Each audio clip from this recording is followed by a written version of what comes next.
All right. Hey, everyone. Welcome back for another deep dive. And this time, we're going to be looking at something that I think a lot of us, worry about, think about. It's this whole social media thing, especially its impact on self-esteem, especially for, teens, youngsters. Yeah. So we're going to be using this girl, Rebecca's experience as, like, our guide. Yeah. You probably know the feeling, right? Endless scrolling. Yeah. Comparing yourself and feeling like you just don't measure up. Yeah. So we're going to try to dig into why this happens and, more importantly, what can we do about it? So whether you're a parent, an educator, or even Rebecca yourself, I think there's going to be some really good stuff in here for you. Absolutely. And what's really interesting is while we often frame this as a teen issue, like it's just a problem for teenagers, right? This whole social comparison thing and the addictive nature of these platforms, it affects all of us. It really does. You're right. It's not just limited to teenagers. Yeah. And I think sometimes even as adults, we forget that and we get caught up in it too. Absolutely. So the sources we have for this deep dive offer like three main resolutions, I guess we could call them, to this self-esteem struggle. And that is setting screen time limits, curating the content we consume, which I think is really important. Yes. And my personal favorite, engaging in offline activities. I love it. So let's break these down a little bit, starting with these screen time limits. Okay, yeah. Let's start there. You've probably heard this before, right? About limiting screen time, but it's not just about picking some arbitrary number out of thin air. Right. It's about understanding the why behind it. Yeah. Excessive social media use that can actually trigger the same reward pathways in our brains as substances. Oh, wow. Like think drugs or alcohol, it's a dopamine loop. So we get this little hit of pleasure every time we see a notification or a like or a comment, and that keeps us coming back for more and more and more. So you're saying it's actually like a physical addiction? It can be, yeah. For some people, it really does meet the criteria for addiction. Wow, I hadn't thought about it like that. But that makes a lot of sense. Yeah, and it's concerning, especially when we're talking about young people like Rebecca, who might be more susceptible to those addictive mechanisms. Their brains are still developing, so it's really crucial to be mindful of that. And also, I think we forget that it's not even just about, like, FOMO. Right, exactly. Fear of missing out. It's not just that. Yeah. It can really have a lasting impact on mental health. Absolutely. There's a ton of research now that links excessive social media use to anxiety, depression, even body image issues. So it's not something to be taken lightly. So it's like a really serious thing. It is, yeah. But you know what? It's not all doom and gloom. Okay, good. Because let's move on to this idea of content curation. Okay. This is where it gets really interesting because we often forget that those endless feeds on social media, they're designed to keep us scrolling. Right. They're not designed to necessarily make us happy or healthy. They're designed to keep us engaged. Right, to keep us on the platform. Yeah, exactly. The algorithms, they're tracking everything we do. What we click on, what we like, what we share, and then it just feeds us more of the same. So it's like a cycle that just keeps perpetuating itself. Exactly. So if Rebecca is spending hours every day watching, let's say, makeup tutorials or, videos of people going on these lavish vacations, guess what?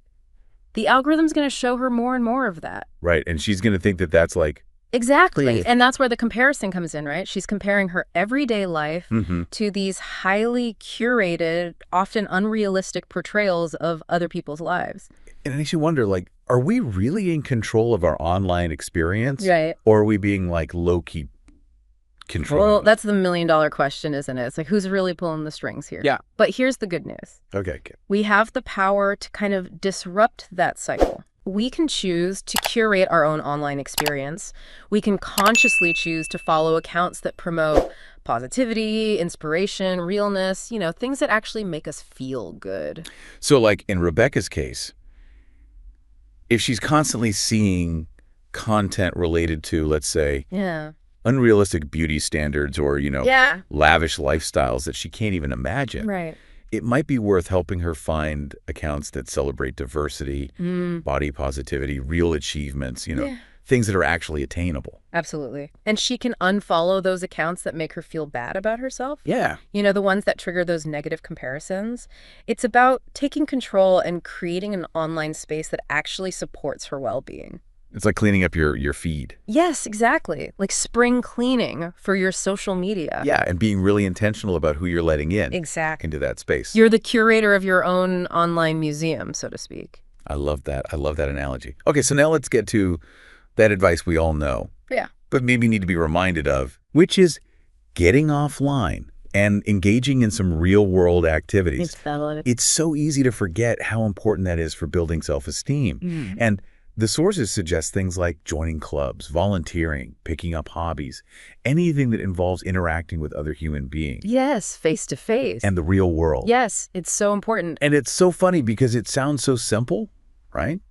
But in today's world, I know. it can be hard. It's so easy to just default to the digital world. Yeah. And forget about the power of real-world interactions. Yeah, absolutely. And I think what's so important here is thinking about what kinds of activities would resonate with, like, Rebecca's interests. Oh, yeah, that's key. It needs to be personalized, right? It's not just about telling every teenager to go join a club. Yeah. It's about figuring out what lights them up, what are their passions. Like, does she enjoy art? Right, exactly. Does she enjoy art? Maybe look into local art communities or online courses that have a social component, you know? Or maybe she's into sports. A team sport would not only be a great way to get active, but it would also foster teamwork and those social skills that are so important. I love how you've personalized that for Rebecca. It's like a really good reminder that those generic suggestions, like join a club, right, or go volunteer, they need to be like tailored to the individual. Absolutely. It's about finding the right fit, right? So that it feels engaging and fun and not like another chore. Right. And I think it's about helping her connect to something that's bigger than herself. Absolutely. And you know, those real-world interactions, they help build genuine connections, a sense of belonging. And that boosts self-esteem in ways that social media just can't replicate. I think that's so important, yeah. It is. Okay, so to sum all this up, it's about understanding that addictive nature of social media, being mindful of what we're consuming online, and really prioritizing those real-life connections. That's solid advice for, honestly, anyone, not just teenagers. It is. It really is. Yeah. As you navigate your own digital life and help others like Rebecca do the same, I want to leave you with this thought. Okay. What steps can you take to ensure that these platforms are working for you and not against you? How can you reclaim control and curate an online experience that promotes well-being instead of just, you know, endless scrolling and comparison? That's such a powerful question to think about. It is. It's a challenge I think we all face in this digital age. Absolutely. And it's a challenge that's only going to become more relevant as technology advances. Yeah, it's not going away, right? So it's about learning to navigate it in a healthy way. Exactly. Well, that's all the time we have for this deep dive. Thanks for joining us. And remember, you have the power to shape your online experience and protect your mental health. That's right. So go out there and do it. You're not alone in this journey. We're all in this together. We are. Thanks for listening.